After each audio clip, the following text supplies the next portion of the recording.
Olá, eu sou a Ana e hoje vou falar sobre dois filmes, Jurado 2 e Luz Fantasma. Eu vou começar pelo filme que vi primeiro, que foi o Jurado 2. Este filme é de Clint Eastwood, é deste ano. Clint Eastwood foi, eu penso que durante grande parte da carreira, apenas ator, mas, entretanto, tem-se apresentado como realizador e penso que com bastante sucesso. Então, neste filme nós acompanhamos o Justin. Quando o filme começa, ele está com a sua mulher, a Alison, gravidíssima. Há ali um peso, até me parece que os atores conseguem representar isso muito bem. Eu não li nada sobre o filme, é isso, eu não sabia nada sobre o filme. Mas eu acho que eles conseguem representar isso muito bem, em que há um peso, e não é aquele medo às vezes que eu nunca senti, mas já vi em amigas, que é aquele entusiasmo porque vão ter o filho, mas aquele medo ou alguma apreensão porque vão ter um filho. Pronto. Então, não, eu acho que eles conseguem representar bem que há ali um peso, há qualquer coisa, há um passado ali. Já, alguma coisa aconteceu. Pronto. Mas eles ao mesmo tempo, pelo menos acho que isso se percebe, eles amam-se muito e estão muito entusiasmados com a chegada daquele bebê, mas há ali qualquer coisa por trás que nós nesta fase do filme ainda não sabemos o que é. A dada altura, o Justin é chamado para fazer parte de um júri num julgamento. Eu penso que isto é muito comum nos Estados Unidos. Cá não é assim... Eu lembro-me que houve uma altura que perguntei à minha mãe, cá não é assim muito comum. Às vezes acontece, mas não é muito comum. Lá, pelo que eu percebi, é bastante comum. Portanto, um julgamento em que é o júri que decide qual é o destino daquele ou daquela arguida ou arguido. E tem que ser unânime, penso que de uma maneira geral tem de ser unânime, portanto eles decidem se é inocente, se é culpado, pronto. Mediante as provas que os advogados lhes apresentam. Então ele é chamado para esse serviço e é obrigatório. Eu acho que tu só não podes fazer parte do júri se fores rejeitado por algum dos advogados, porque os advogados, há ali uma fase que fazem uma série de perguntas para perceber se acham adequado ou não para integrares o júri. E depois podes tu ter razões, sei lá, de força maior para não participar. Quando ele lhe diz que vai ser chamado ou que foi chamado para fazer parte do júri, ela pergunta do género, não há uma forma de esquivares disso, porque ela está muito perto de ter a criança, não é? E ele disse, opá, vou tentar, mas é difícil. Então é isso, ele vai para o tribunal, eles fazem aquelas perguntas, algumas perguntas, muito privadas, perguntas que os advogados vão fazendo aos jurados para decidir se fica ou não fica no júri. Algumas são um bocado privadas e um bocadinho agressivas, portanto, perguntas que faz tanto o advogado de defesa quanto o advogado da acusação. Então isso impressiona-me um bocado, porque eles estão todos ali na sala, não é uma conversa privada, não é? Estão todos ali juntos na sala de tribunal e a serem questionados daquela forma parece-me também um pouco agressiva, mas pronto. E a dada altura perguntam ao Justin se há assim, algum impedimento, ele diz só que a mulher dele está quase a ter a criança e que ele gostava de estar completamente disponível, e depois a advogada, neste caso é a advogada da acusação, que lhe pergunta se ele trabalha. E eu pensei logo, foste apanhado. E ele diz, sim, das 9 às 6, e ela, pronto, então eu garanto que não faz mais do que esse horário. Então, enfim, ele não se conseguiu esquivar, basicamente é isso. Logo no primeiro dia de julgamento, nós percebemos que é um homem que está a ser julgado por ter assassinado alegadamente a sua namorada. Portanto, eles estavam num bar, estavam os dois um bocado bêbados, terão tido uma discussão, saíram, ainda tiveram uma discussão lá fora em que estava alguém a filmar com o telemóvel, portanto há provas irrefutáveis que isso aconteceu. Ela sai a pé, está a chover torrencialmente e tal, ela diz, opá, vai-te lixar, não sei o quê, e sai a pé, eu vou para casa, e ele chateia-se e vai buscar o carro. E pronto, eles desaparecem da circulação, da visão de todos. E, entretanto, no dia seguinte, o corpo dela é encontrado junto a uma ponte, assim, baixinha, destas pontes de pedra, sabem? E é encontrada lá em baixo, portanto, terá sido agredida e caído lá para baixo, enfim, para cima de uma série de pedregulhos e terá morrido. E depois foi encontrada por um caminhante que faz caminhadas várias vezes por semana e que a encontrou ali. E depois, como havia uma testemunha ocular também que o viu no carro, apesar disto ser de noite, chuva torrencial, nós depois percebemos que isso é bastante relevante. O senhor que o viu é um velhote que estava assim um bocado afastado. Então que o terá visto e que o viu a sair do carro e a voltar a entrar, e dizem inequivocamente que foi ele que fez aquilo. Os advogados apresentam esta história aos jurados, claro que de forma diferente, não é? Portanto, a advogada da acusação dizendo que sem sombra de dúvidas, ele é culpado, e o advogado de defesa a dizer que não há provas suficientes, que muitas delas são circunstanciais, e pronto. E depois o julgamento avança, eles vão entrevistando várias testemunhas, etc. Mas logo neste primeiro dia, portanto, logo no dia em que é apresentado este caso aos jurados, o Justin começa a lembrar-se de uma noite em que ele foi a esse bar e que estava muito perturbado, nós não sabemos porquê nesta fase, sai do bar e foi naquela noite, e ele sabe bem qual é a data porque tem a ver com essa tragédia que lhe aconteceu, e ele sai do bar e pega no carro, está a chover imenso, e ele de repente nessa zona dessa ponte bate em alguma coisa. Portanto, bate em alguma coisa, para o carro, sai do carro, opa, não vê nada, vê uma placa a dizer aqui passam veados e tal, ele pensa, ok, bati num veado, e ele continua o caminho, deve ter sido isso, entra no carro e vai para casa. E está muito bem feita esta cena, eu acho mesmo, porque não só a reação dele, mas a forma como são introduzidas as memórias dele, ele percebe que é muito possível que tenha sido ele a matar aquela mulher. Sem querer, obviamente, não foi um bater e fugir nem nada disso. Ele de facto não viu nada, portanto ele achou, ok, não, ele não a viu, ele não... Pronto. Mas ele fica com aquela sensação de que há uma probabilidade muito grande de ter sido ele a matar aquela mulher. Então imaginem o peso de uma coisa destas. Ele não diz nada a ninguém. Entretanto, é isso. Eu penso que eles vão continuando a apresentar mais provas, coisas que aconteceram, etc. Ele também vai se lembrando. E ele chega à conclusão inequívoca que, para mim, enquanto estou a ver o filme, para mim não é certo que seja isso. Ele também pode estar enganado, não é? Há coincidências. Às vezes pode ele ter batido de facto num veado ou qualquer coisa, e depois o outro, porque eles saíram mais ou menos na mesma altura do bar, ter encontrado a mulher e ter-lhe batido e tê-la tirado lá para baixo, ou isso aconteceu antes, quer dizer, a gente não sabe, não é?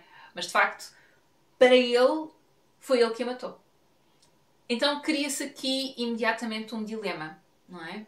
Ou ele diz e apresenta-se como um possível culpado, ainda que involuntariamente, ou não diz nada e espera que o outro seja absolvido, porque o Justin é boa pessoa, então, o Justin não quer... E isso percebe-se também quando finalmente acabam as apresentações todas, as alegações finais, não sei o quê, e eles juntam-se numa sala para decidir, não é? O veredicto.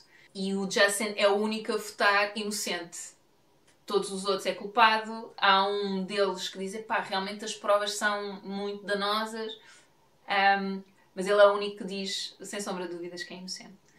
Ele, a dada altura, vai falar com um advogado amigo dele. Nós percebemos que há aqui outras complicações. O Justin era um alcoólico. Ele está em recuperação. Portanto, aliás, uma pessoa que tenha um vício, seja que vício for, no fundo está em recuperação a vida toda. Portanto, enfim, dependendo do vício, há tentações que são muito grandes, que estão constantemente ao pé de nós, e o álcool é uma delas. Então, cá em Portugal, tipo, esqueçam. E, por exemplo, pronto, lembrei-me do exemplo em qualquer casa tu encontras álcool. Eu sei que nos Estados Unidos houve tipo a lei seca e houve outras cenas, enfim. Não sei, sei muito pouco sobre a história dos Estados Unidos, mas acho que eles têm mais regras em relação ao álcool do que nós temos cá em Portugal, se não me engano. Mesmo de menores beberem, coisas assim. Penso que o acesso é mais difícil. Mas pronto, enfim, então isso foi agora uma tangente. Mas há esta história também na vida dele. Ele diz...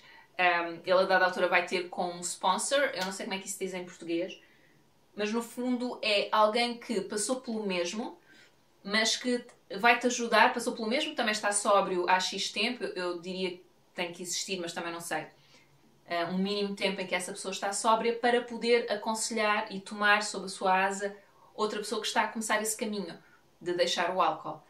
Pronto. E então ele vai ter com essa pessoa, que é um advogado.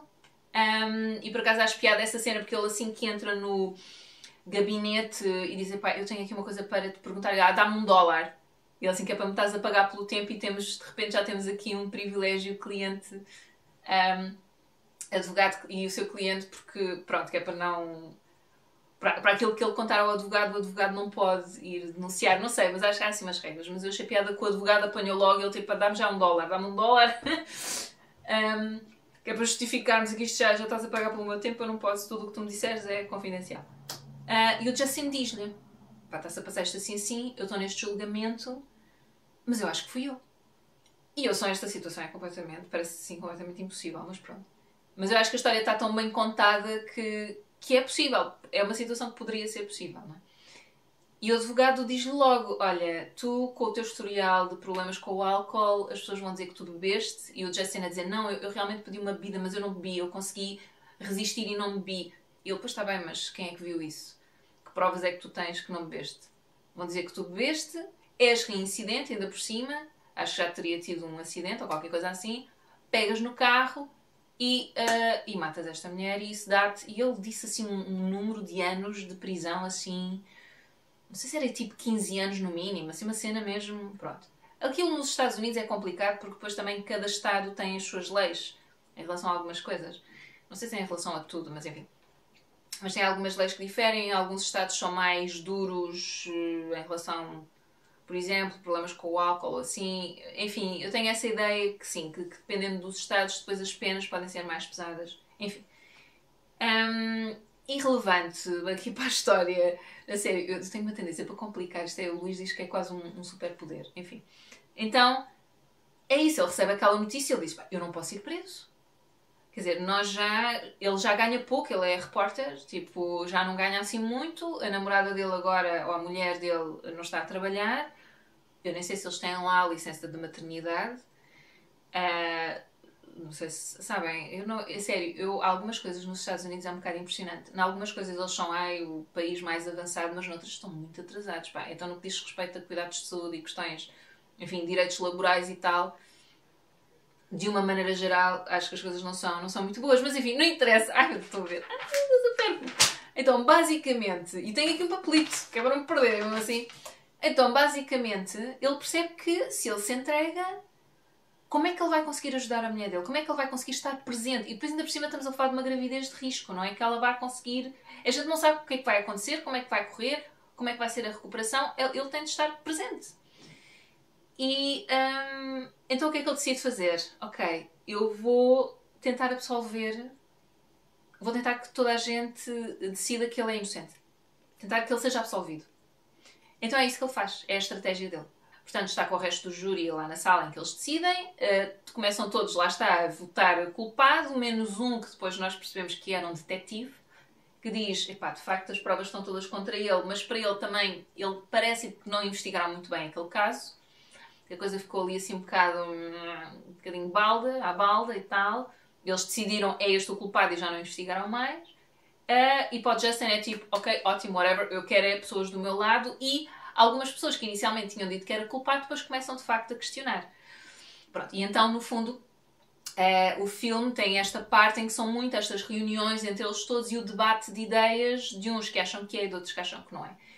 Essa questão do culpado, alguns, aliás, mesmo logo no início, na primeira reunião, e isso mostra que às vezes, quer dizer, sem tu saberes quais são as aptidões destas pessoas que vão julgar, tu só tentas perceber se há alguma relação com o arguido, se há algum preconceito e tal, mas quer dizer, uma pessoa pode fingir que não é preconceituosa, não é? Há aqui coisas que... Mas pronto. Mas quer dizer, porque o que é que acontece? Enfim, há muitos destes jurados querem é despachar isto. Estão a perceber? Não...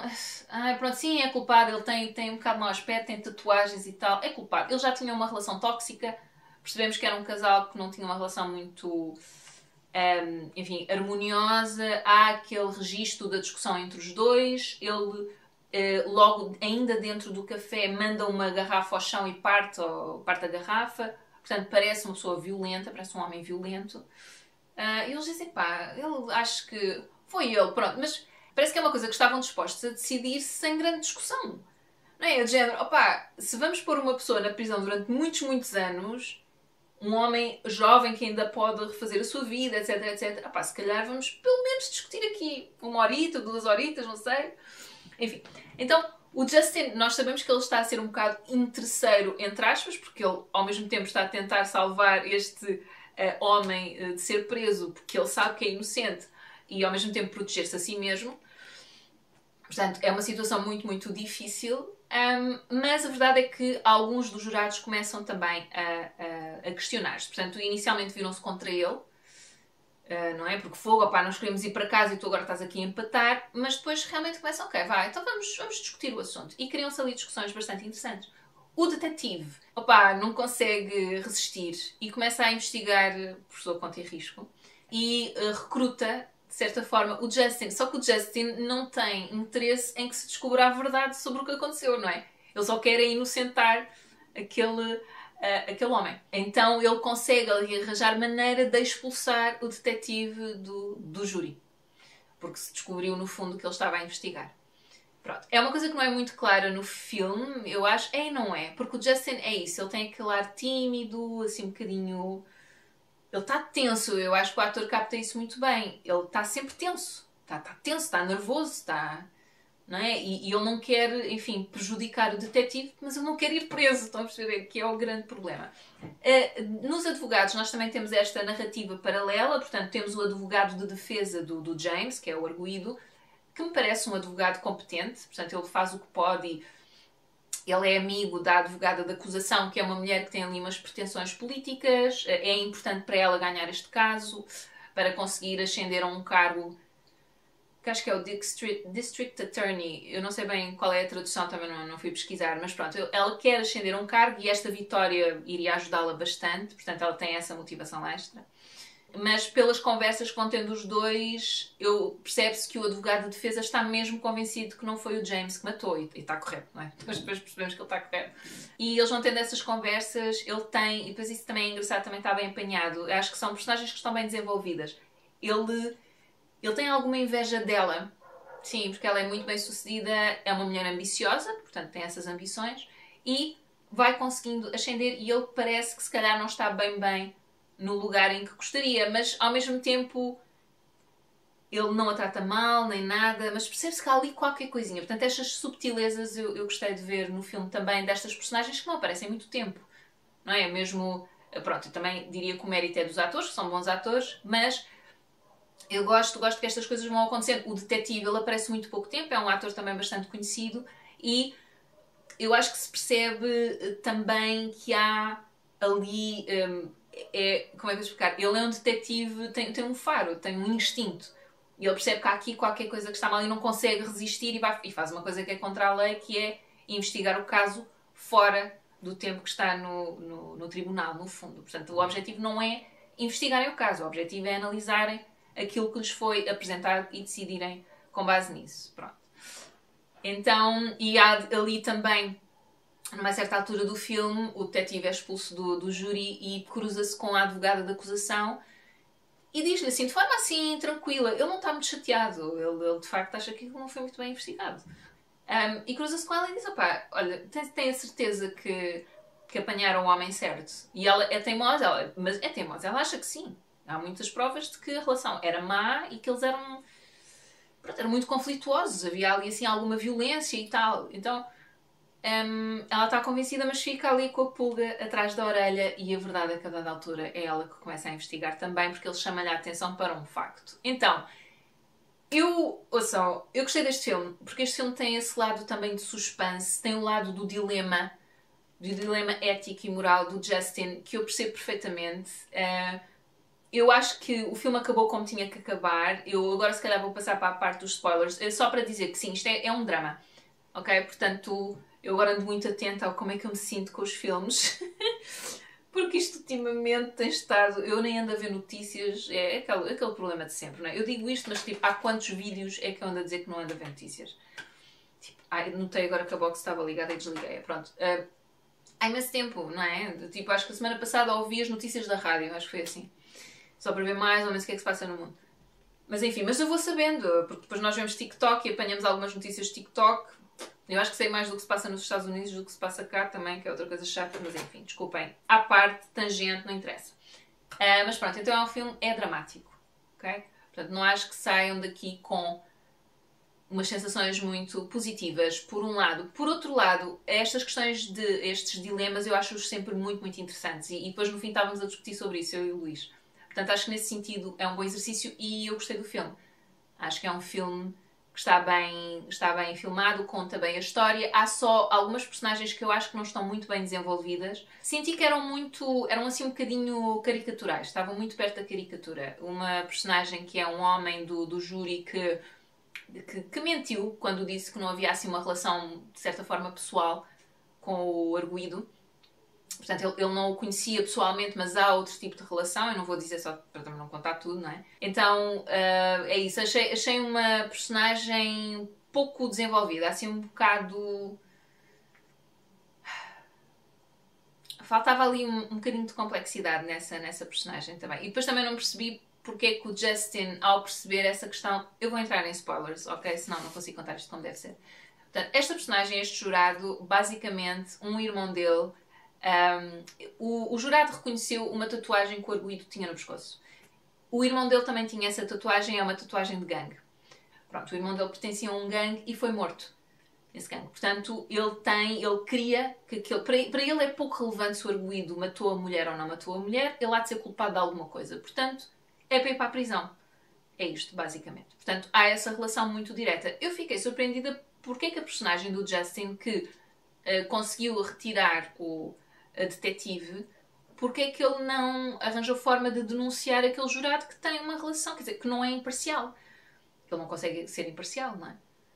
Então, e não está a julgar, no fundo, não está a julgar aquele caso em particular, ele quer que aquele homem vá para a prisão, que seja preso e acabou-se, porque pertence àquele gangue. Então, essa parte eu não percebi muito bem, por um lado. Por outro lado, achei que a personagem, é isso, era pouco... Achei-a um pouco caricatural. Nesse sentido, sim. É. Muito agressiva, muito... Estava a pensar se era realista. Se calhar sim. Sim, se calhar sim. As pessoas quando têm uma dor assim tão grande, às tantas ficam muito intransigentes e muito focadas só naquilo e não conseguem... mais para além disso também é possível. Sim, não digo que não. E depois a outra personagem era a senhora que ficou à frente, ficou tipo o porta-voz do grupo e que ajudava ali a agilizar os trabalhos, já tinha feito ou já tinha estado numa série de júris, que era uma mulher, ela disse isso muito no início, pronto, os filhos já não estão em casa, já foram todos, saíram para a faculdade, o que seja, e então ela sente-se assim um bocado... Pronto, ninho vazio e não sabe o que é que há de fazer e isto é uma coisa que ela pode fazer. Pronto, mas achei-a também um pouco estereotipada, até porque ela tem lá uma fala a dada altura que diz pronto, o meu marido diz que... Ai, como é que ela disse? Que eu não tenho nada para fazer e de facto nem isto sei fazer. Sei lá, uma coisa assim que eu achei um bocadinho demais também. Pronto, pormenores. Mas achei que... Para mim foram coisas que saltaram um bocado à vista porque tudo o resto, todas as outras personagens eu achei-as bem construídas e... Enfim, não me chocaram tanto. E tinha a ver com as falas, portanto, não tinha a ver tanto com a interpretação, para mim. Sim, com o argumento. Para mim tinha mais a ver com isso. Não tinha a ver com a interpretação do ator em si, portanto, ele está a representar aquilo que escreveram para ele. Então senti isso um pouco. Mas enfim, ouçam, pormenores. Eu acho que o filme está bom, eu gostei do filme. Como é que o filme acaba? Basicamente, a advogada começa a investigar o carro que terá atropelado. Portanto, vai por aí. Portanto, se esse carro atropelou, ele terá... porque eles estavam a agir na premissa de que o namorado para o carro, sai do carro, agride a namorada e atira lá para baixo. Eles estavam a investigar constante essa premissa. Depois descobre-se que o velhote foi um bocado coagido ou, enfim, incentivado a dar aquele testemunho. Ela vai falar com ele também. E depois ela começa a investigar na premissa de que ela foi atropelada sem querer. Portanto, foi um carro que lhe bateu sem querer ou sem ser sem querer. Portanto, o namorado não foi, porque o carro não tinha danos desse tipo. Então ela vai investigar aquele tipo de carro que o velhote viu, que seria parecido com o do namorado também, e danos que teriam sido feitos no carro. Eu não sei se não foi o detetive que já descobriu o tipo de carro que era. E acho que é ele que lhe passa essa informação. Penso que sim. Porque é isso, porque eles depois, no próprio jurado, eles descobrem que se calhar até é uma das outras juradas que diz, portanto, isto antes do detetive começar a investigar por conta própria, tal. Há uma das juradas que diz, isto se calhar foi um hit and run. Alguém que lhe bateu e fugiu. E ele, ok, então pronto, então vamos começar a investigação por aí, por esse ponto de vista. Pronto, e então passa-lhe a informação, à advogada, não é? A informação que ele conseguiu reunir. Ela começa a investigar por conta própria, opa, e acaba por chegar ao Justin. Pronto, eles decidem deixá-lo, deixar o arguido ser, portanto, desculpem, o júri acaba por decidir que ele é culpado porque, pronto, há aquele que diz logo eu não vou votar inocente, nunca. Isso não vai acontecer. Portanto, vence pelo cansaço, acabam todos por votar culpado. E depois o Justin, entretanto, tem o filho e tal. E aparece-lhe lá a advogada em casa e o filme acaba assim. Com ela a abrir a porta à advogada e ela está com ar de quem o vai acusar. No fundo, é isso. E eu, para mim, eu acho que... Porque ela, entretanto, conseguiu o cargo que queria também. Portanto, estava tudo ok. Eles podiam deixar o outro lá na cadeia, mas decidiram que não. Que foi... Está um bocado escuro para ti. Aqui está a aparecer, claro, mas sim, está a escurecer rapidamente. Pronto, já está. Obrigada, amor. E depois para o outro fica esta assim também. Não é? Deixa ficar. Sim. Podes fazer assim, agora faz assim Oh! novo frame. Ele não foca. Tadinho. Oh, Luís, Tá ele fica bem. nervoso. Não. Luís. Vou um bocado para fome. Ele vem a fugir para aqui. Quase certeza. Pronto, é assim, o meu namorado compôs a luz, eu aproveitei, compôs a luz, ele assim, mas olha, já estás com 28 minutos, vais-me dar assim a luz de repente. Pá, vocês estão habituados, vocês não estão aqui por causa dos grandes, enfim, pela grande qualidade técnica destes vídeos, quer dizer, por amor de Deus, não é? Pronto. Então, o que é que eu estava a dizer? Agora perdi-me um bocado. Certo. Então, é isso, a advogada vai ter com ele e pronto, e percebemos que ele vai preso, que é o mais certo. E estes dilemas, depois nós estávamos a discutir sobre isso. Eu acho que quando nós pensamos com distanciamento, é muito fácil dizer o que é correto fazer-se, não é? Quando tu não tens nada em risco. Mas estás só a imaginar o que é que farias naquela posição. Não é? Mas eu gosto desses exercícios, porque há questões que são, de facto, complicadas. Não é? Ele tentou tudo por tudo para que ele fosse ilibado, não conseguiu, e depois também é isso que custa mais, parecia estar, ok, vou continuar a minha vida, é assim. Isso é o que custa mais. Porque ele sabia que estava uma pessoa inocente, pelo menos inocente daquele crime, estava. E estava na cadeia. E sabe Deus durante quanto tempo é que iria ficar na cadeia. Então, é óbvio que eu acho que a resposta certa é que tens que assumir a responsabilidade pelas coisas que fazes. Mesmo que tenha sido sem querer, mesmo que não tenha sido premeditado, nem com malícia, e que não foi, nada disso. Se calhar aquele amigo dele poderá ser advogado dele e ajudá-lo. Enfim, há aqui atenuantes, ele é isso, ele não se apercebeu que atropelou alguém. E mais valia ter assumido logo a responsabilidade. Agora, digo-vos também sinceramente, a forma como ele descobriu que tinha sido ele a fazer é assim um bocado complicada. Então pronto, eu acho que está um filme, está bem escrito, é uma história interessante, tem essa parte do suspense, portanto é um filme que acaba por ser dinâmico também. E tem esta questão do dilema que eu acho que é sempre interessante de pensar o que é que faríamos naquele lugar. Agora vou falar sobre o filme Luz Fantasma. Este filme é de 2024 e é dos realizadores Kelly O'Sullivan e Alex Thompson. Kelly O'Sullivan escreve também o argumento. Este filme é já um drama familiar. Nós acompanhamos um casal, o Dan e a Sharon, e a sua filha de 16 anos, a Daisy. O Dan é um trabalhador da construção civil. Ele, durante, assim, logo o início do filme, ele está a trabalhar, e isto é importante para a narrativa, ele está a trabalhar numa rua, pronto, prédios de um lado, prédios do outro. Ele está junto à estrada a fazer trabalho, não sei bem que tipo de trabalho é que é, mas pronto, a partir o pavimento, o alcatrão e não sei o que, lá o que é que eles estão a fazer. E está a trabalhar com um amigo dele, portanto, colega e amigo, que é o Mikey. De vez em quando há assim uns carros que passam a acelerar e não sei o quê e põem-nos um bocado em perigo. É assim uma coisa esquisita. Parece, eu não sei se é sempre o mesmo. Sei lá, um homem com um carrão, estão a perceber? Parvo.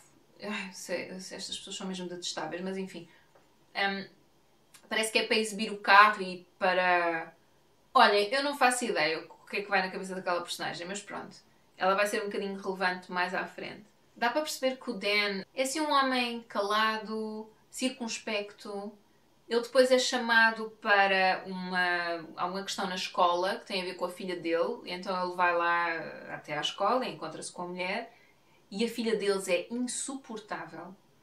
Insuportável, assim, desrespeita. Portanto, está ali a diretora da escola que parece estar muito paciente, estranhamente paciente, porque a filha deles diz asneiras, é mal educada, é isso, de uma forma que parece completamente gratuita. Portanto, há ali muita revolta, muita raiva e, epá, e não é só uma miúda que tem 16 anos, não é? Todos nós passamos por essa fase, é uma fase complicada.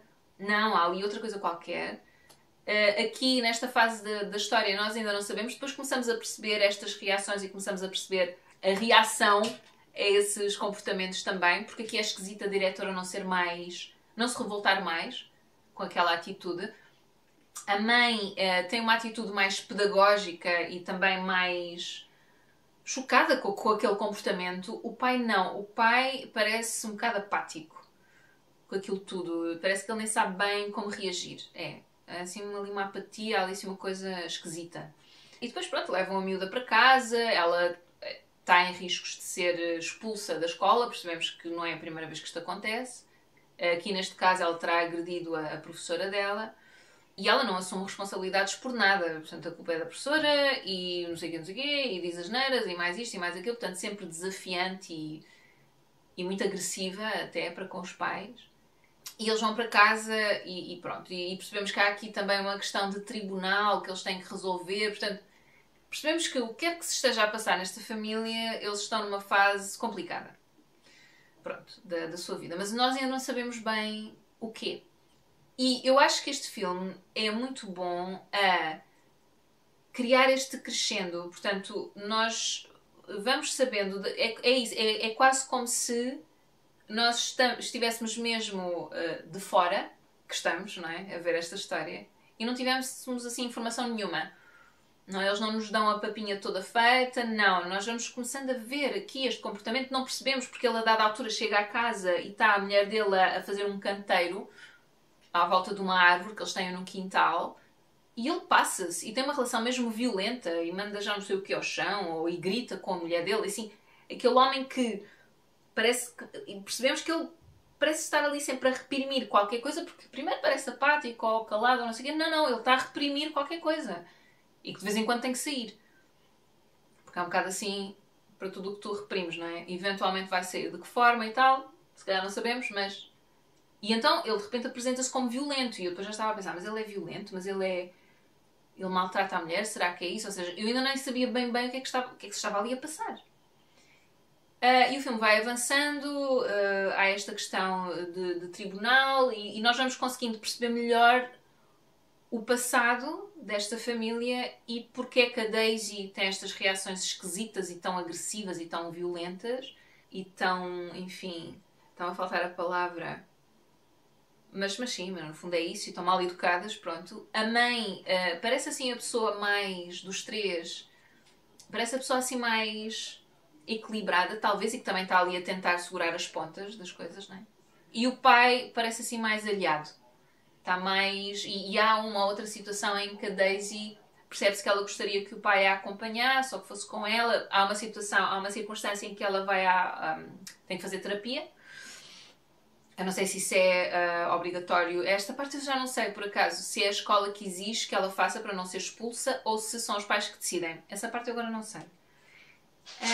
Seja como for, o pai leva a filha à psicóloga e quando ela entra, acho que a psicóloga... Não sei se é a Daisy que diz, mas nós percebemos que a Daisy gostava que o pai tivesse entrado com ela, no fundo.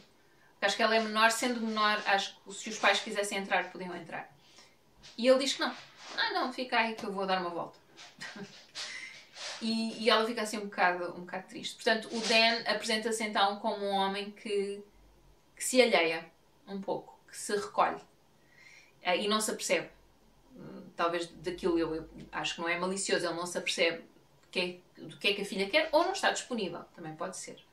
Há um dia em que ele está no trabalho dele, não é? Está a trabalhar na tal estrada, na tal rua. O Mikey é um bom colega, é um bom amigo, porque de cada vez que passa o outro carro ele tenta apanhar a matrícula e não sei o quê, que é para fazer queixa e tal. o tal carro que passa ali a sapar, pondo-os a eles em perigo, e outras pessoas também, não é? Claro. E o Dan, naquele dia, estava mesmo chateado, e eu agora não me lembro exatamente qual foi a circunstância, mas ele já estava com os nervos, estão a perceber? E passa o carro a acelerar, e ele consegue que o carro pare, e tira o gajo do carro.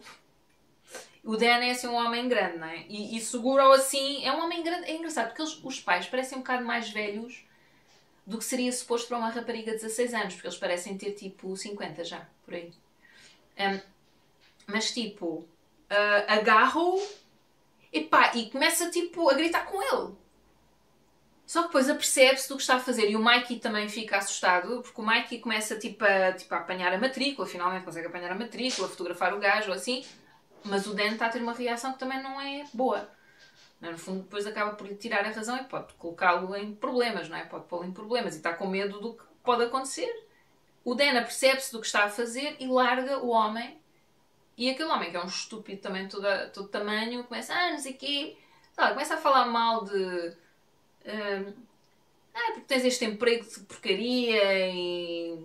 sei lá, como se o Dan tivesse inveja dele porque ele tem aquele carrão e tal, e que ele vai fazer queixa, e que ele vai perder aquele trabalho e tal. Assim, também ao mesmo tempo um ser humano execrável. E enquanto isto está a acontecer, há uma mulher que já se tinha cruzado com eles ali na rua. Ela claramente trabalha ali num daqueles edifícios, já lhes tinha ido perguntar se não podiam fazer menos barulho. Não é possível, eles estão a trabalhar, aquele é o trabalho deles, é o que é.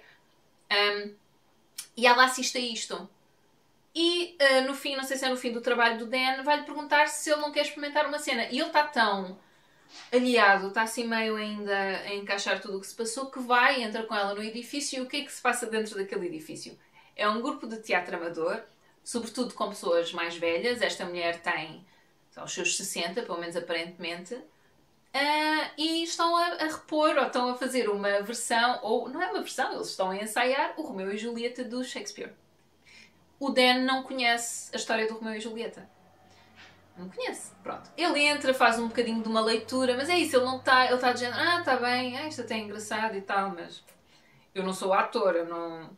Sei lá, ele nem está a perceber muito bem qual é o objetivo, para que é que se faz isto, sabem? É credível naquele sentido em que, quando pessoas que não têm uma relação muito próxima com este tipo de expressão artística, acham muito esquisito.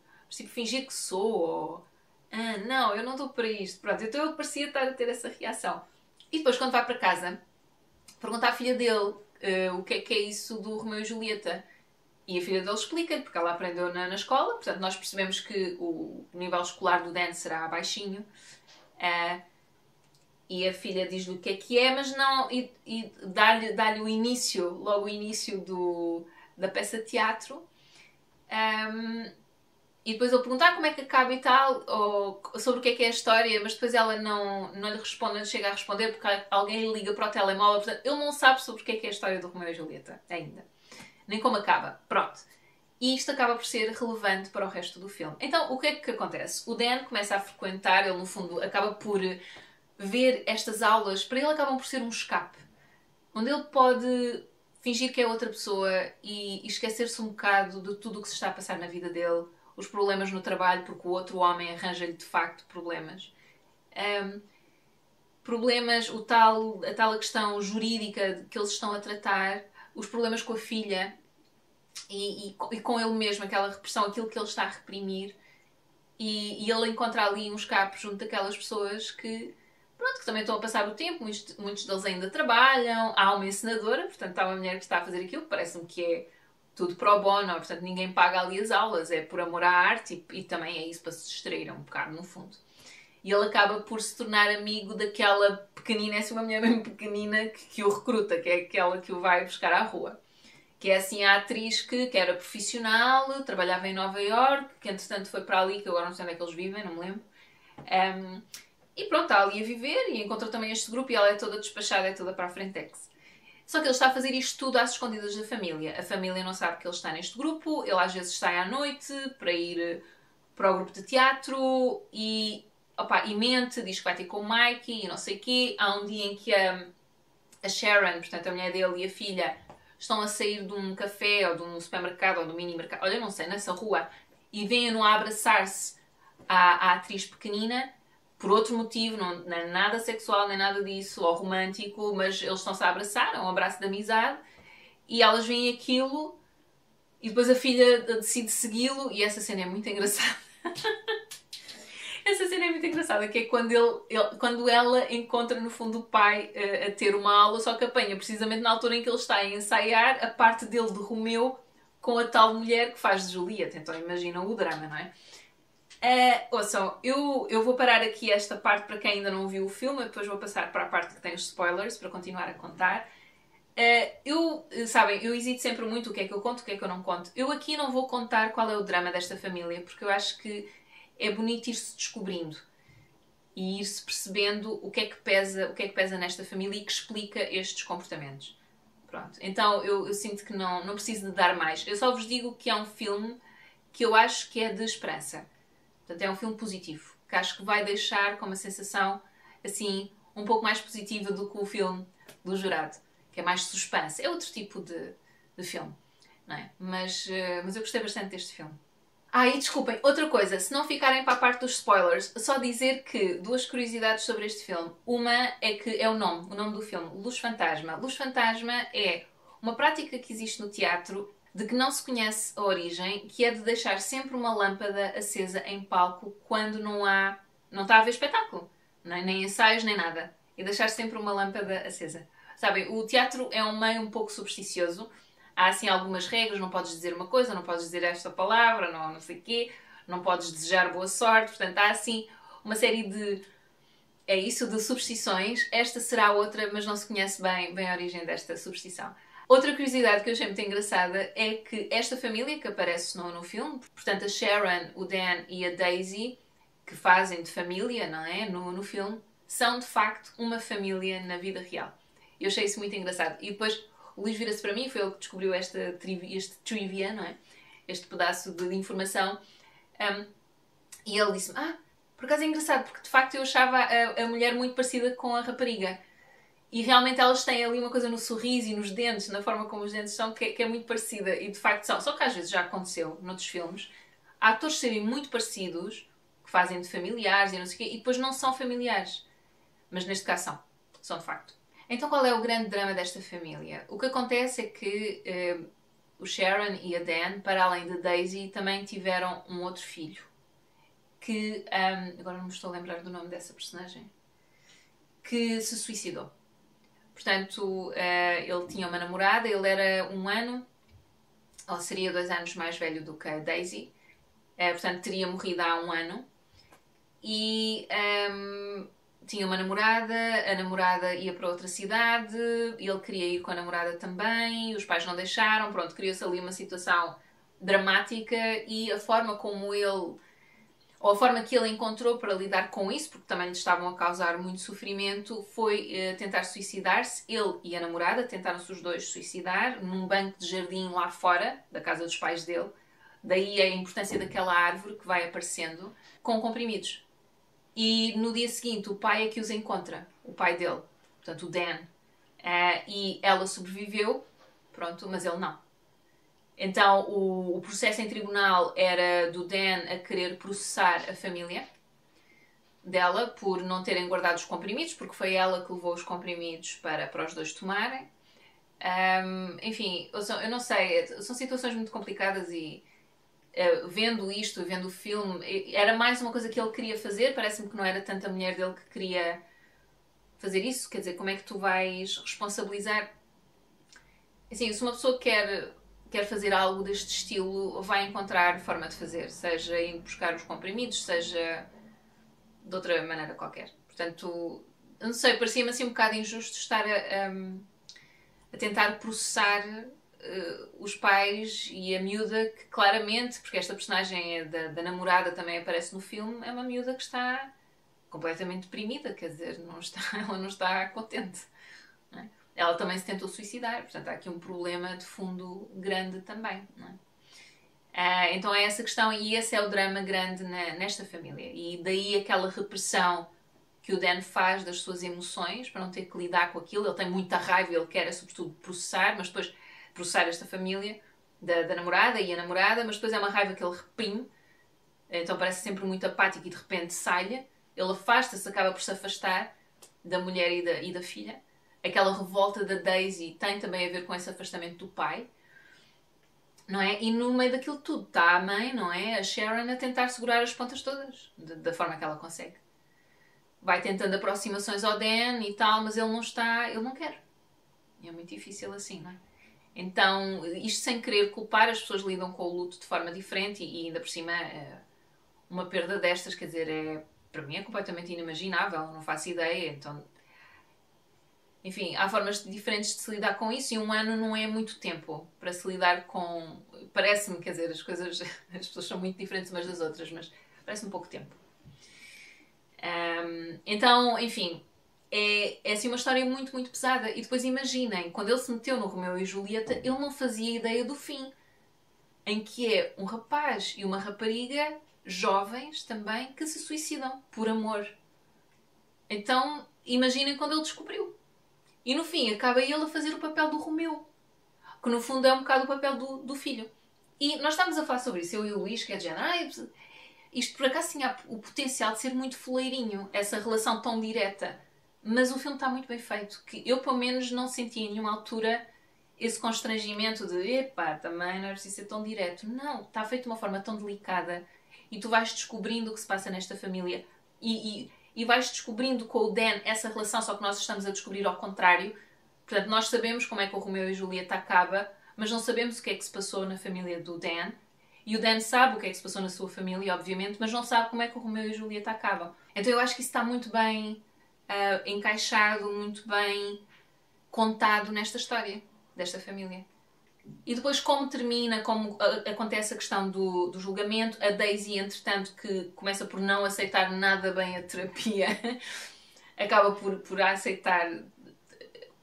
Por aceitar aquilo, a forma como a terapeuta a pode ajudar. Ela no início, ela até tem uma certa piada, a personagem dela, porque basicamente o primeiro dia que ela vai à terapia, que tenta com o pai, ou que gostaria que o pai fosse com ela, mas o pai não vai, ele depois diz ao pai com muita piada: a terapeuta disse, se quiseres ficar aqui sem dizer nada também podemos, eu não estou a obrigar a falar. Então ela ficou mesmo calada, não disse nada. O pai, o Dan, passa-se um bocado, porque ele percebe que isso também não é benéfico para ela, por um lado, e por outro lado, estas consultas são caras, portanto, por amor de Deus, aproveita ao máximo, não é? Mas ao mesmo tempo que o Dan acha isso, ele próprio não está aberto à terapia. E isso é uma coisa interessante que ele diz também, que tem a ver, porque homens da minha geração, ou pessoas da minha geração, nós lidávamos com as coisas de forma diferente, ou uma coisa assim, que eu de vez em quando apanho essas personagens nos filmes e tal, e tenho pessoas assim, também próximas na minha família, homens. Até agora eu só ouvi isto de homens, não mentira, já ouvi de uma rapariga da minha idade, até um bocadinho mais nova que eu, mas sim, mas já ouvi também, que não veem o benefício. Pronto, ouvir de pessoas mais velhas que no meu tempo isso não era necessário, é de género. Claro que era, só que vocês não usavam, não é? Por isso é que depois há aí tantos, enfim, outros descendentes que se calhar estão um bocadinho traumatizados, não é? Ou vocês próprios estão traumatizados, enfim. Enfim. Isto é outra questão, porque a terapia... Tens que ter sorte com a pessoa que apanhas também, com o terapeuta que apanhas por um lado, tem que ser compatíveis, porque isso também é importante, haver essa compatibilidade. Enfim, mas eu não gosto nada de quando é, nós também, tipo, sim, sobreviviam, mas a que custo? Se agora tens essa profissão que te pode ajudar a lidar com alguns traumas e alguns problemas, isso não é positivo? Eu acho que é super positivo. Pronto. Ouvir pessoas da minha idade rejeitar, eu acho que isso tem outro peso. Acho que há ainda uma associação muito grande entre fazer terapia e seres maluco, por exemplo. Uma pessoa que... Mas isso de ser maluco, quer dizer, uma pessoa que está maluca, entre aspas, entre muitas aspas, não sabe que está. Não é? Então nem sequer põe... Não há essa hipótese, porque não sabe que está. Porque não está em posse das suas faculdades. Então, enfim. Mas pronto, há um estigma ainda muito grande, eu acho, em relação à terapia, daquilo que eu vou vendo. Acho que nada a ver... como mudar 20 ou 30 anos, claro, nada a ver e ainda bem, mas acho que ainda há um bocadinho. Mas enfim, eu não tenho assim mais nada a dizer. Eu acho que o filme acaba por ser positivo porque acaba bem. E este grupo de teatro amador é um mimo e depois eles arranjam um sítio para atuar. Graças mulher do Dan, que depois, entretanto, finalmente descobre o que é que ele está a fazer. E para uma peça de teatro com tão pouca produção, está um espetáculo. Eu estava a comentar com o Luís, caramba, isto é pouca produção, isto é não ter dinheiro nenhum para fazer, está espetacular. Mas depois o Luís disse uma coisa que eu achei piada, que é portanto, alguém que tem meios, não é? Portanto, que está a fazer o filme e que tem meios, fingir que é uma peça de teatro sem grandes meios para fazer produção, para ter coisas, não é? No palco e tal. É claro que aquilo parece tudo muito aproveitado daqui e dali e do colar, mas mesmo assim são várias coisas. A roupa, as luzinhas, as luzinhas até é simples. Sim, mete lá uma grua, não, está muito giro. Eu acho que o filme é muito querido e acho que fala não só sobre este amor dentro de uma família e recuperar de um desgosto, ensina-nos um bocado isso, não é? Mas também sobre amizade. Também fala sobre amizade. Então eu acho que é um filme positivo. Acho que é um filme de esperança. Eu saí do filme contente. Quando comecei a pensar, ai meu Deus, um dramalhão. Não. É dramático, sim, claro. Porque é uma história de vida dramática, mas acho que tem um caminhar assim seguro e positivo, e o Dan cruzou-se com as pessoas certas também, que eram as pessoas certas que ele precisava para o ajudarem a lidar com aquilo. Porque ele já tinha muita gente que gostava dele na vida dele, mas ele estava completamente fechado. E de repente aquelas pessoas que ele não conhecia de lado nenhum foram tipo a sua terapia, no fundo.